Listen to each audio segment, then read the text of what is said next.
All right, guys. So this video is just to bring to perspective this particular um, trading challenge. As you can see on the flyer, it says, "Can influencers really trade?" All right. So it's going to be a public trading challenge, right? I want to use this video to bring into perspective what to expect, all right? What really will be done during this challenge in April. It's beginning April, right? So it's sponsored by Academy Academy.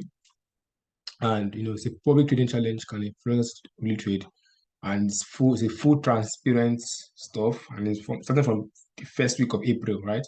So I'm the one I'm taking this particular challenge. All right, so just thought to make a video to kind of bring into perspective what really this training is all about, right? What's the training really about? As the purpose why I am sharing this. All right, so let's quickly do this. So now the public trading challenge is actually going to be like the name implies, it's only going to be public, like the name implies. But now, some people are asking me, okay, how is this challenge going to be? Are you going to be sharing your investor password? If for guys that don't know, we have what we call an investor password, right? Investor password is a kind of password that you can give to someone, but the person cannot place trace on it. That means if you're trading for an investor now, you can give him the investor password, or you want someone to go through your trade account. The person can use the password. He can only view your trades. He can view your trade history and all of that, right? But he cannot place trade on your account. It's just to view, like just like a kind of password that allows to view their account, but he can't place trade. He can't do anything on their account, just to view, right? So some people asking me, will I share it? And I thought about it, but I said no, I wouldn't do it, because some people what they'll be doing is that they will go and be copying the trades, because most times I trade with limits, right? Some people what they're doing is they'll be copying the trades. If they see me place a limit, they can copy it and put it on their account. All right. And the reason why I don't do that is because for those of you that know me, I do not give signals, right? I don't tell people enter a trade here, enter it. I don't do that, right?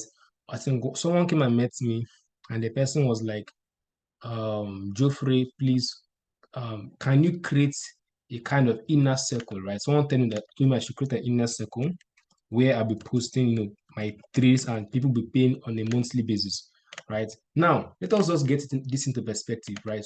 On this YouTube channel, I have about 2,000 people, right, on this YouTube, and my Telegram as well, 2,002. Now, imagine that I wanted to run something like that, right? Imagine that I want to run something like that. Maybe I want to run, let's say maybe $50 per person a month, right? We want to run $50 per person a month.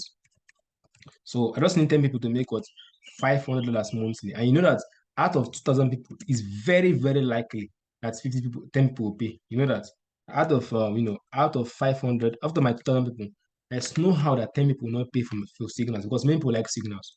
So you can see that despite the potential gain on that, I chose not to do that, because this amount is actually a lot of money. So this is about 800,000 naira. So that I would have been making every single month if I wanted to run a signal service, right? But I choose not to, because I don't know any trader that was consistently profitable by depending on signals. Because when you depend on signals, you cannot be profitable, because you are not learning. When you take a signal, you don't know why the trade was taken, right? You don't know why the trade was taken. You don't know anything about it. You're just taking it just to make money, right? What if the person, okay, are you going to depend on the person this month, next month? What about the next 2 years? Are you still going to depend on the person? So you can see that. That's why I don't give signals. Despite there's a lot of money. Name tell you the truth. People that provide signals make much more money than even people that have mentorships, people that do other kinds of affiliate partnerships. I feel that people that provide signals make more money because it's on a monthly basis, and they usually charge a very high amount because it's signals, right? So I kind of said no, I'm not going to be giving signals, because that is postponing your growth, right? Because since I've trained for the past 4 years, I've not seen anyone that was consistently profitable, passing challenges, making consistent money on signals. Signals are things that you can just make money for this month, probably next month, they're going to blow it up, right? There's no reason, there's no skill set, there's nothing being developed. You're just copying someone trades and wasting your time, because at the end of the day, you still have to learn how to trade, right? So the best thing that you can do for yourself is to learn how to trade. That's why I kind of say no, I won't do any inner circle. I don't need your money, right? I don't need your subscription. I don't need your monthly fees. I don't need it, right? I want to teach you guys how to be profitable on your own. That is my goal as a mentor and as a trader, right? Come, I teach you how to trade. That is all. I'm not going to tell you take this trade, copy, no, enter here, put your stop loss here. I'm not doing that. All right. I'm not a financial advisor, right? My goal is not to make you money. My goal is to make you an independent trader, right? That is my goal in my own eye. That's my goal as a mentor and as a teacher of the financial market. So my goal is to make you what an independent trader, right? So this is my goal to make you an independent trader, right? I'm not focused. I don't care about whether you make profit or not. That is on you. I teach you this is how to do it, and then I expect you to practice on your demo. I always tell my students, practice on a demo account, right? I always tell my students, practice on demo. Anything I teach you, practice on demo. I didn't say take it on a live account. Take it on the demo account, and if you see consistency and you feel that okay, I want to go to live once, that is on you, right? I didn't tell you to do that. Right? I don't want to be involved with anybody's money that has to do with losing, gaining. I don't want to be part of that, right? So that's why I'm not going to be giving investor password because I don't want someone copy my trades and then blowing his account and then blaming me for that, right? So that will not be done. I won't be posting anything like investor password. I won't do that, right? So now, how is the challenge going to be, right? So this is the broker I'm going to be using is 10 Trade, right? I'm going to be using 10 Trade, right? I was actually contemplating which broker to use, right? Or let's say which firm to use. I've been using 10 Trade, so I was kind of contemplating if I should be using Fivers because I actually have I was trying to use the Fivers, right? I was going to use the Fivers, and the reason why I won't use them is because I have kind of 12 USD credit there. So the money to get the Fivers account would have even been cheaper for me. If I want to get Fivers account, it would have been cheaper for me. But I went with 10 Trade because um, I wanted to use the broker or the firm that I promote. So I'm actually affiliated with 10 Trade. So I want to use the one I affiliate. So I'm affiliated with. So it's wrong that I'm promoting a particular firm and saying, okay, use this firm. Why me? I'm using another one. So it doesn't make any sense. So I want to be using the firm that I am promoting. And 10 Trade has a 3 key rule which is called a consistency rule. I tend to have what's called a consistency rule. So I want to teach you guys how to actually bypass it. Right? I want to show you guys with my own life trades how I'm going to be handling the consistency rule, how I'm going to be doing everything, how I approach challenges, how everything is done. Right. So remember, my goal is to make you an independent trader, not depending on me for entries or exits, not depending on me for signals, not depending on anybody at all. Just you come to the charts, analyze, and make your money on your own. That is my goal, right? So they have a consistency rule, which I'm talking about in a moment. So I'm using 10 Trade for this challenge. And one of the reasons I'm using it because their challenge is one step, right? They don't have phase two. So all their challenge is one step. And believe me, 10 Trade has the best one-step challenges anywhere. Ask me. Because most one-step challenges, ask other pro firms, they usually have what they call a trailing drawdown. They have something like, funny, a very little drawdown, like 6% drawdown, trailing drawdown, but 10 Trade does not have anything like that. It's just normal 9% drawdown. So the account I'm using their 3K account, which is the cheapest. I'm going for the cheapest because um I don't want I don't want pressure, right? Trading in public is one pressure. So I don't want anything that will put me under pressure, right? I just want something that is very, very cheap, something I can afford to lose. So I can be trading with a clear set of mind, right? Nothing stops me for going for 10K or maybe 20 or their 30K accounts. Right? I just chose to go with the 3K because I want something that would not put pressure on me. Sometimes even if I lose it, I'm fine, right? So I just want to be trading with a clear mind because it's a public challenge, right? So I'm using the 3K challenge and that's what I'll be doing. I'll be using. I'll be showing you guys. I think I'm showing you guys the account number, like an MT5 account number. So I'll show you guys the MT when it is time, right? Like when I get the account, I'm gonna show you guys the MT5 account number. I'll be showing you guys like the last 3 digits because some people can actually hack accounts. So I'm showing you guys maybe the last 3 digits, right? Something like maybe 567 or I'll show you guys the last 3 digits so you guys can know if it's the real if it's the same account after the challenge. So I'm showing you guys like the last 3 digits because if I show you guys the full digit, some people know how to hack accounts, right? They can hack it and then blow it and be like I'm the one that blew it. So I'm showing you guys like the last 3 digits and then after the challenge, I'll still show you guys again. Then when it's passed, I cannot show you guys the full number. But as long as the account is still running, I won't show you guys the full account number because some people know how to hack account. They can hack it and blow it. And then it will be like I blew the account, right? So I'm keeping that on private. I won't be showing the whole entire account number. So what to expect that you're going to be seeing everything, the trade history, right? The trade history. I'm going to be showing daily updates, right? You've seen daily updates. Okay, this was happening on your account, I'm going to send daily updates, and then every other thing will be very transparent, right? Anything on trade history, daily updates, that's I think I'm going to be showing you guys, right? We're showing you guys, the balance, the balance of the accounts, everything, the balance and equity. You're going to be seeing everything, right? So you're going to be seeing how I manage the accounts, how I manage my risk, how I take my trades, and then I'll also be showing you guys, yeah, I'm showing you guys the trade screenshots too, like the trades I took. Well, I might not be explaining the trade because that is paid mentorship stuff. So I'll be showing you guys, this trade I took. I'll show you guys the execution. So I'm taking guys the trade history. So that is basically what I'll be showing you guys on this challenge. So now, what I plan to do concerning this consistency rule now, I plan to use, I've made a video on consistency rule before, right? Just to recap, consistency rule simply means that on your first lot size, your first lot size, this is how the consistency rule works. On the first lot size, right, it's your reference lot size. So it becomes a reference, right? It becomes your reference. And when you have made your reference, you're not to go less than half, right? Less than half or more than times 4, right? So this is just the word consensus rule all about, right? It simply means that on your first lot size, you have to go less than half of it, right? And you have to go more than times 4. So now on this account, I'm going to be using 0.3 as my first. Since I want to just get that good lot size, I'm using 0.3 on my first trade, right? So I'm using 0.3. So that means my lower limit is what? Since I cannot go lower than, so my lower limit is what? Lower is what? 0.15, right? So that is half. So I cannot go below less than, I cannot go below 0.15 so that I will not breach it. And then the upper limit is what? Times 4. Remember it's times 4. So my maximum loss is going to be what? 1.2 lots, right? So this will be my position I'll be using. So I'm going to be using 0.3 so that I can use one, can use one lot, right? So I'm going to be doing I'm going to be using 0.3 as my first position, so regardless of what the risk is, right? I'm not talking about the risk management. I just want to make sure that I don't violate the consistency rule. So my first approach is to make sure I use a lot size that will be flexible for me. So I'm going to be using 0.3 so that I can be able to use 0.4, 0.5, and then I can still use a less reduced 0.15. So I'm going to be using 0.15. So this will be my range. So this simply means that I can use any lot size between 0.5, sorry, 0.15 and 1.2. So it simply means sometimes I can use any lot size between 0.15 and 1.2. So this simply means, right?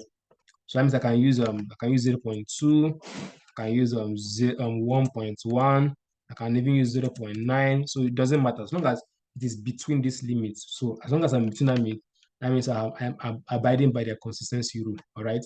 So I'm abiding by the consistency rule. So okay, that's how to approach consistency rule. Make sure that the first lot size you're going to use is going to be something that's going to allow you to not over risk and not under risk. Right. You're not going to over risk and under risk. So 0.3 is typically 1% if you're using 10 pips. So that means I'll be risking maybe somewhere around 0.8%, 0.9. So the percentage does not matter. What matters is that I'm going to use the last one that's going to allow me to reduce. And now the pairs I'll be focusing on, right? The pairs I'll be focusing on. So my pairs I'm focusing on, I'm focusing on, I see Euro years and GPs as one pair, right? I kind of use it for SMT divergence. So kind of see it as one pair. I don't see them as two different pairs. So I see EU and GU as one pair. So I'm also focusing on US Tech, which is NASDAQ, right? So this is NASDAQ, the same thing as NASDAQ, right? So focus on NASDAQ because NASDAQ allows me. So note, I won't be trading US 30 because US 30 is the volatility is not suitable for this account. The account is too small for US 30 because US 30 can get very, very crazy. I won't be trading US 30, right? I won't trade US 30 on this account because of this size. I recommend the US 30 for accounts like maybe 10K and above, right? It's not good for 3K accounts, right? I won't be trading US 30. I'm focusing on NASDAQ because NASDAQ is a bit less volatile, right? It's not too volatile. Like volatile simply means that just one small candle, you see big loss. So US 30 is very volatile. Just one move, you can see minus. And you know that 10 trade has for indices, right? Note this. For indices, 10 trade has a minimum lot, right? The minimum lot is one lot for indices. So like, the minimum is one lot for indices. So imagine when you're using one lot on US 30.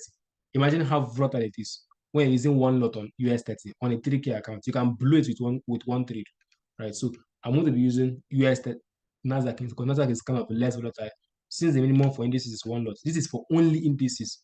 only indices. Let me start there. Some people don't know how to read. So for only indices. So that is for only indices. So it's one loss that 10 trade has. So it's what I'll be doing. And the pair I'll be trading so if I see opportunities to, I'm trading GJ and I'm trading GA too. If I see opportunities to, I'm trading GA, GJ, and USD Chef. So these are basically the pairs I trade. Yeah, USD Chef. These are my minor pairs, right? And then finally gold. And these are my minor pairs, right? I don't trade them often. I don't trade all these pairs often. I don't trade all these pairs often. Very rare.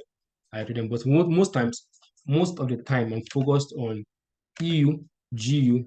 All right, most times these are my pairs. Most time, I focus on EU, GU, and I focus on these two. So these are the two I'm focusing on mostly. That means if I take 10 trades, most if I take maybe 15 trades, maybe 10 will come from EU, GU, and Nasdaq. So these are the two pairs I really focused on. I like to focus on EU and GU in the London session, and then I'll focus on this one. But I'm looking at changing this GJ to EJ. So I'm going to be looking at EJ too, because EJ is kind of less it's kind of less volatile than GJ. So I'll kind of be looking at I might be replacing this with EJ, that's EUJPY. So this is kind of I'm still thinking about it. So I might replace GJ with EJ, right? I might do that. So it's not certain, but the pairs I really be focusing on are EU, GU, and maybe USD Chef. I also do this a lot too. So those are the pairs I'll be focusing on. I'm not going to be trading. You never see me trading any other thing apart from this. This is how I trade. I have pairs I focus on. You won't see me trading NZD card or NZD Chef or Mexican peso, that's USD MSN. You won't see me trade any of that. I'm always focused on the pairs I trade. If there's no opportunity on it, then I would stay out, right? I will just stay out. If I don't see opportunities on this, I'm going to stay out. That is how I approach the market. I don't go and be searching. I will look at NZD card, look at CAD look at everything just to make sure I get. No, that's not how to trade. Have your best, focus on it. That is how you get that consistency, right? So I've given you guys the logic behind it. So remember, 0.3 will be my first position size, and then this will be my limit, and then so I'll posting the updates for you guys. Everything we posted there. And then if you want to get a tented account, don't forget that tented also have what we call an instant life account, right? They have an account that's called instant life, right? So instant life means that there is no evaluation challenge, right? So you can use the link in the description to get the instant life account. But if you want evaluation, you can get it. So the evaluation fee is just $29 for the cheapest account. I think it's $29 for a 3K account, right? So I'm risking only $29 on this challenge. So this is the price for the 3K account. If you want some evaluation, it's just $20. And then if you want the instant life, then you can pay it's about $100, right? So this is just so if you want to take challenges, then you buy the one with 29. If you want to take account live, no challenges, you can just make your withdrawals immediately. Then pay $100 and can get the account. Use the link in the description, right? So this is just all about what I'll be doing from April. So the challenge begins on the first day of April. That doesn't mean I'll take my first day of that. So possibly I'll open my traders to impute this locking this consistency rule. So I open my first position on 0.3 just to make sure that I lock in this consistency limits for myself, right? So 1st of April, get ready. It's going to be an amazing show. And now note something. The goal of I forgot to say this earlier. The goal of this whole thing is not to pass the challenge, right? So many people are afraid that what if you blow the challenge? I'm not focused about passing challenges, right? I'm not focused on passing or failing. So passing or failing isn't my goal, right? It's not my goal. Whether it's passing or failing, that is not my goal. I'm not focused on whether I will pass or not, right? Because um, trading is probabilities, right? Meaning that you will lose some and you win some, right? So I'm not trying to say I must pass it. I'm not bragging that I must pass or I will pass in 2 days. I'm not after that, right? I just want you guys to just learn how to approach challenges, right? How to approach it, right? I just want you guys to learn how to approach. This is my goal, to teach you guys how to approach it, right? So that's all I'm focused on. This is how to approach challenges, right? Have to learn how to approach challenges, how to manage your risk, how to handle the consistency rule. That is just what my goal is. So I'm not focused about whether I will pass or fail any of that. But if I pass, that'll be very nice. If I fail, you guys will see it, right? So I hope to see you guys. Just get involved. It's going to be a massive learning experience for you guys, right? So I wish other mentors will also do this too. They only post their passes after they have passed. They won't tell us how they do it. They won't show anything apart from I have passed the challenge. I wish other mentors can also show us how they take the challenges. Shout out to Deepo. I'm sorry. I can't really get his name. I think it's Deepo Pro Cycle, right? Shout out to Deepo Pro Cycle from Twitter. He actually inspired me to take the challenge. So I hope to see you guys in April. Have a wonderful day. Cheers and God bless.